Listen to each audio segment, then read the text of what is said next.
Welcome to the fifth season, a podcast where we believe aging is a privilege. And today we're asking a question that most of us have ignored for decades. Who are you when you stop producing? For years, we've decorated our lives with titles, achievements, and masks like an overburdened Christmas tree. But as we enter this new season of life, it's time to move beyond the socialized self and start writing our own scripts. Today, hosts David Lowry and Dawn Drew explore the life-changing magic of internal tidying.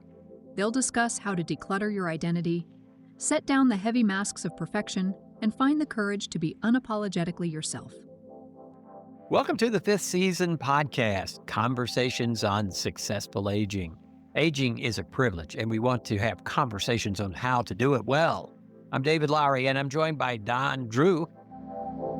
Recently, I heard a question asked, when was the last time you felt fully unapologetically yourself? Over the years, I've added to my identity like an overburdened Christmas tree, but in today's show, we're going to be talking about how to declutter your identity. I like that. And in fact, this is very apropos for me today because I'm in the process of doing a lot of that right now. I've been thinking about that. We could go back, for those of you who love a little classical literature, to Henry David Thoreau, writer and philosopher. He spent 2 years, 2 months, and 2 days largely by himself next to Walden Pond in Massachusetts. In his words, he wished to live deliberately to front only the essential facts of life and see if he could not learn what it had to teach and not, when he came to die, discover that he had not lived. That's one of the best observations that came from all of that. And he said, our life is frittered away by details. We need to simplify, simplify, simplify. Right, David. I think it was about 6 or 7 years ago that a Japanese woman by the name of Marie Kondo first entered the world stage with her best-selling book, The Life-Changing Magic of Tidying Up. That was all about simplifying and decluttering our lives, and it was wildly popular. And today we're going to turn Kondo's principles inside ourselves. That's getting to who we are as people. We've gone to preaching now, Don. As I reflect on the first half of life as a season of getting and acquiring and trying to be somebody, Ram Dass said, before you can be nobody, you got to be somebody. And part of that being somebody for me was working my way up as a professor. So you start off, you have to get all those degrees, a bachelor's, master's, a doctorate. Then you climb up through the ranks where you're the lowly instructor all the way up to a full professor. And then you get recognized for writing and publishing and creating. It never really ends. Some people go on and become administrators and college presidents and so forth. But wow, all of those titles and possessions and status at some point in our life, as we get closer towards the second half and ready for retirement, we realize, hey, that's not who we are anymore. Those titles were great when we had them, but that's not who we are now. Yeah, David, and you're talking really about professional titles. There's all kinds of other titles that we have. Before we ever were teachers, we were college students. We've been husbands, we're dads. Just today, I had lunch with my son, and I'm a bit older, and so is he now, but I'm still his dad. But who told us to want all these things? Family? Did our family do it? I know in my case, I never really had this concept that I could not go to college. I just thought college is what you did after high school. It was never any question. My dad programmed that into me, and he very much wanted me to go to college. And so I grew up not even thinking there was another option. Is it our culture? Is it social media? There's a lot of stuff going on. And this idea of the socialized self, we've talked about this in other podcasts. The socialized self is constructed of all of these things, of our schooling, of our family, of our churches, of the people around us, our nation, our national culture, our Oklahoma culture, if you're from here. It all makes up this socialized self.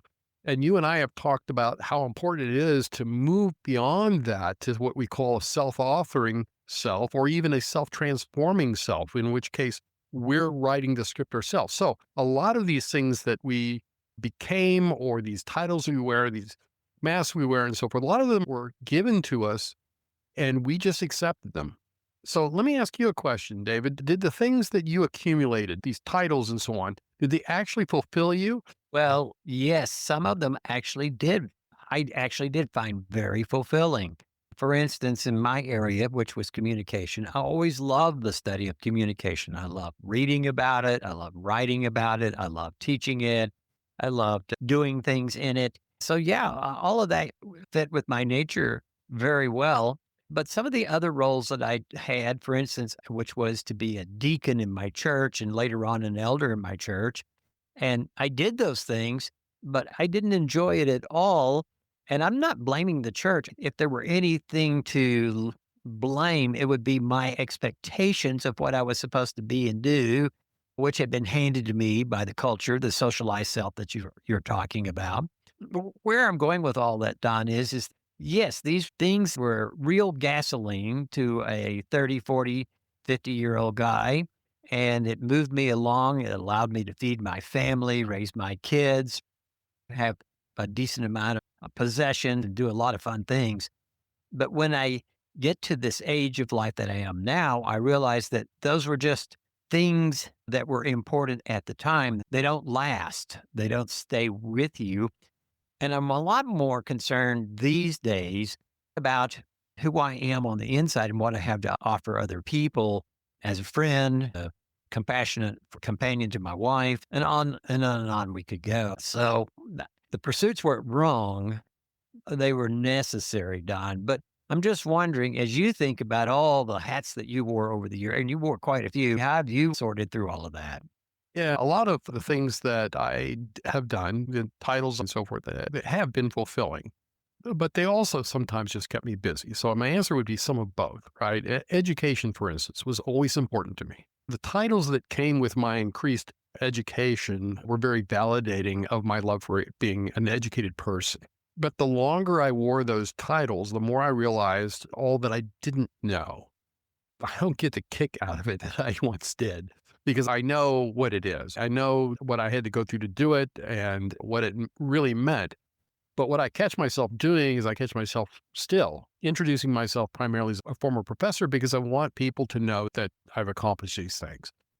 But that doesn't necessarily, it doesn't have anything to do with who I am or what I am now. So it really does both. But part of it is awareness of how those things affect you and what they really mean, and then being true to yourself about what they mean now. When you talk about being true to yourself, Don, and being authentic, this is something that my wife and I were discussing the other day.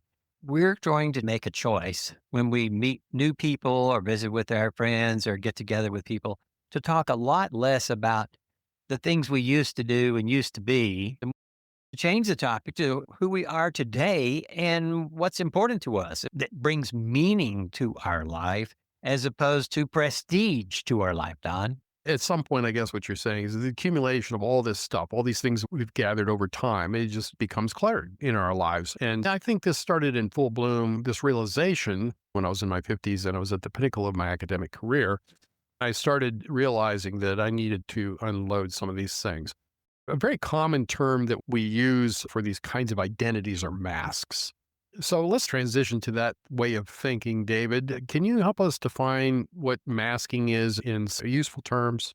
It started way back with the old Greek theater where they would actually make a mask to represent one character, and they would hold the mask on a stick in front of their face, and that would be like the villain. And then there might be the innocent person, and they would wear another mask and everything.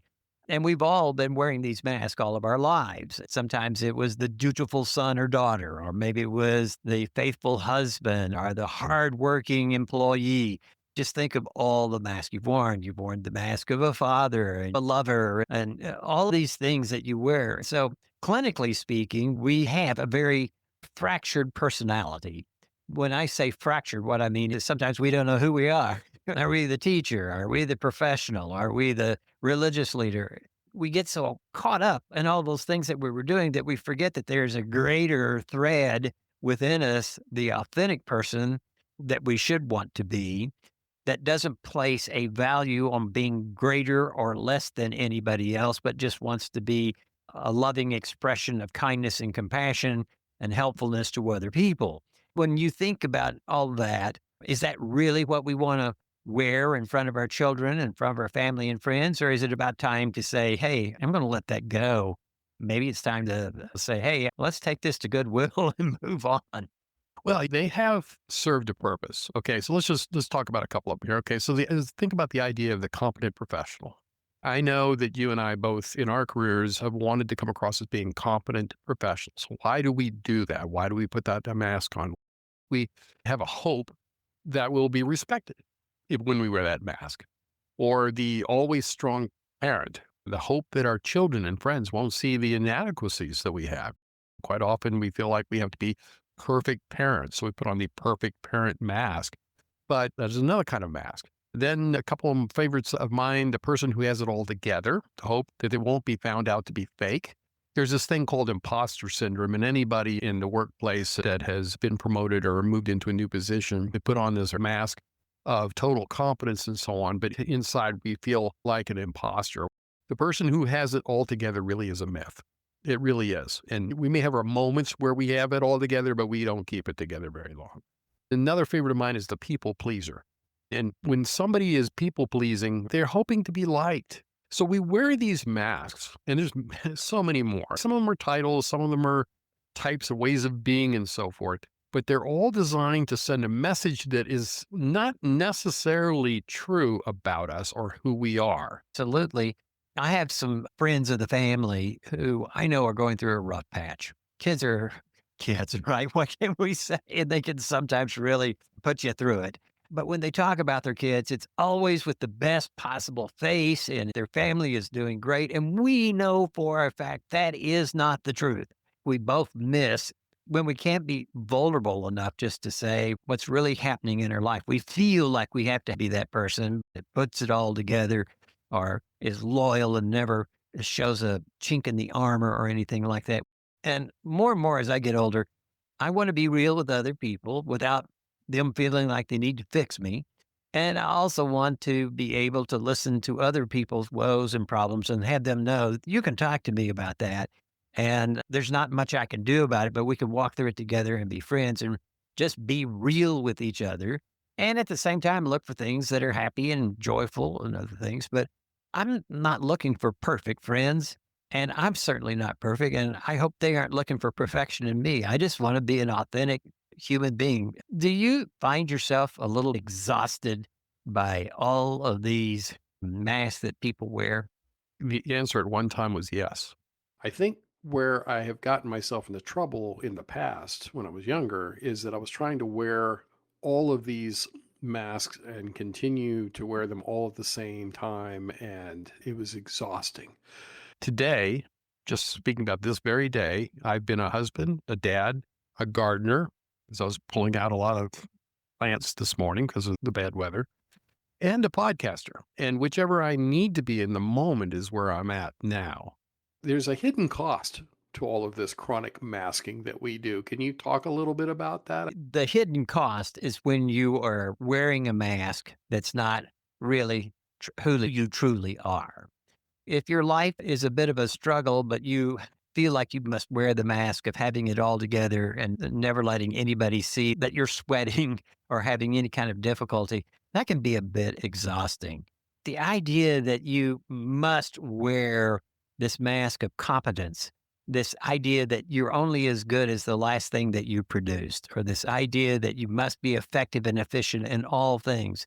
And then on your job, if you made a mistake, God forbid that you ever have to own up to it because that's not allowed in your job. And all of those kinds of masks are unrealistic, exhausting, and really anti-human, in my opinion. It doesn't celebrate life. It causes more pain and suffering. It makes us think that we should be better than we are when maybe we're just being the best that we know how to be. Burnout in the workplace is an epidemic now. And when we put on masks all the time, the relationships that we have are built on the performance of that mask, whatever it is that we're masking, rather than true, real connection. I think one of the things we're calling for in the second half of life is to be able to recognize the importance of connection over performance. And there's this interesting concept called emotional labor that I've always been fascinated by. And it's defined as severe emotional exhaustion, burnout, anxiety, depression, or decreased job satisfaction that comes from essentially acting one way when you feel another way. So think about The next time you're in a store and you walk by the return area where you can return goods and so forth, and just take a look at that person there behind the counter and imagine people are coming to them with all manner of problem and issue and so forth. And their role is to be friendly and to be helpful and so on. And they have to put on a positive face, even though they may be constantly bombarded by ridiculous requests or complaints that people are unhappy. But to keep that level of positive emotion up is draining, and it results in things like high anxiety and depression. And we know, scientifically, we know that it leads to decreased job performance and satisfaction. What we're saying here is that the mask that we've worn in the past could be the very thing that's very imprisoning of us today.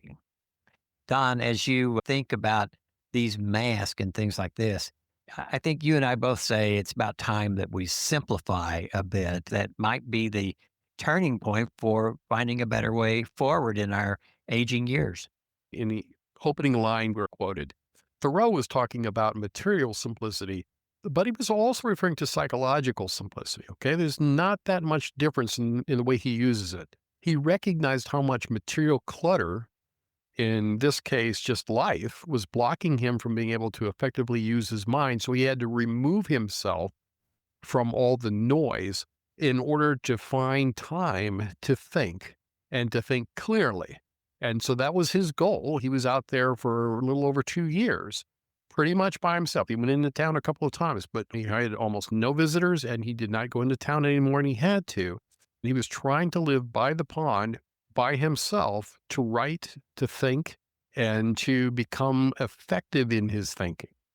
Well, I love Thoreau and I love reading Thoreau, but I have too many affiliative needs to live out on a pond by myself and only go into town. I'm one of those, I'm more like the stereotypical person that needs the pub to be around my buddies. But the thing that he's talking about, regardless of whether you're an introvert or an extrovert, or regardless of whether you've got your life all figured out or you're still trying to sort it, would be this: fewer roles is less mental overhead. If you have less to worry about or less overhead, then you'll have more energy for what matters. And of course, the key is learning to balance between what you truly need and what you don't need. Several years ago, Carrie and I decided we're going to downsize. We had a home that was about 3,000 square feet and we took it down 1,000, right? And it's easier to manage this home. We don't have to walk upstairs and vacuum it or anything like that. We don't have two air conditioners to take care of. So simplifying it made it a lot nicer.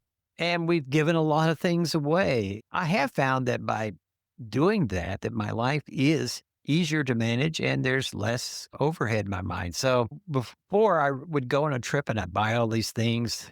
If I was in Europe, I'd buy some dishes or something like that and figure out how to get them home. I don't need to keep buying new things. I just need to simplify. I've simplified by getting rid of a lot of the things that I once bought and thought were really important. Probably you have too.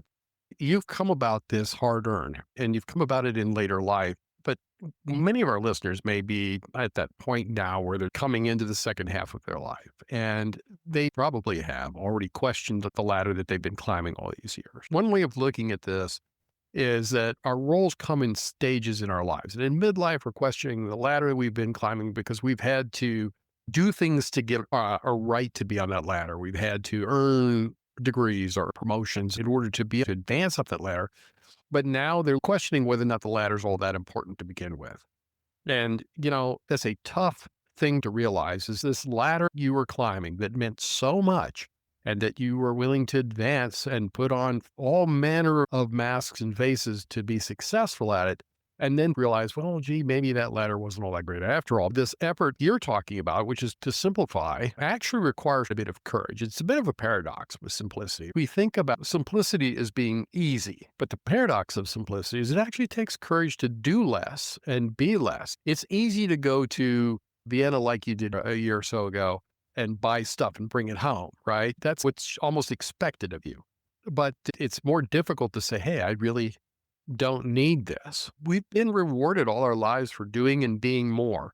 Now we're saying, you know what? That doesn't work for me anymore. Don, one of the realities of aging is that fewer people are watching us. And I would and am doing more of what makes me happy these days in my job and personal life out of my job. And I'm doing less of what doesn't make me happy. And I've noticed that I'm generally a much happier person. Is that happening to you as well?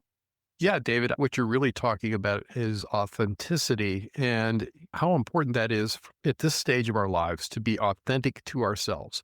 But the switch to authenticity isn't like a light switch. We can't just turn it on and off, or we can't just suddenly become authentic when we've spent a lifetime wearing masks and being things for other people. And I want to challenge you for a second to think about maybe some ways in which life gets in the way of our being authentic.